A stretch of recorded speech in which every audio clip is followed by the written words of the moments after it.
शेतकरी मित्रांनो, तुम्ही मिरची लागवड केली असेल, वांगे लागवड केली असेल किंवा कापूस असेल, तुमच्या पिकावरील थ्रिप्स आणि गुलाबी सुंडी नियंत्रित होत नाही, महागडे स्प्रेस फेल झाले असतील, तर हा व्हिडिओ तुमच्यासाठी आहे. नवीन टेक्नॉलॉजीने तयार केलेले सिजेंटा कंपनीचे शिमोलिस कीटनाशक.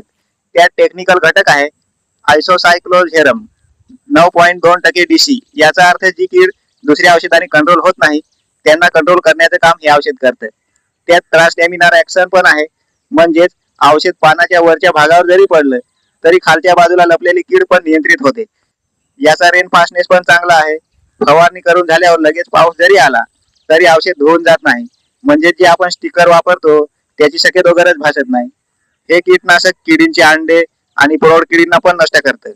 थ्रिप्स आणि गुलाबी सुंडी बरोबर लाल कोळी, जेसीड, फळमाशी आणि सर्व प्रकारची आळी एका फवारणीने कंट्रोल होते. प्रमाण घ्यायचं आहे. रस शोषक किडींसाठी 80 ते 120 ml प्रति एकर 200 लिटर पाणी घेऊन फवारणी घ्यायची आहे. आळी आणि सुंडी असेल तर 200 ते 240 ml प्रति एकर 200 लिटर पाण्यात फवारणी घ्यायची आहे. अशाच प्रभावी कीटकनाशकांच्या माहितीसाठी चॅनलला लाईक, शेअर, सबस्क्राईब करा. धन्यवाद.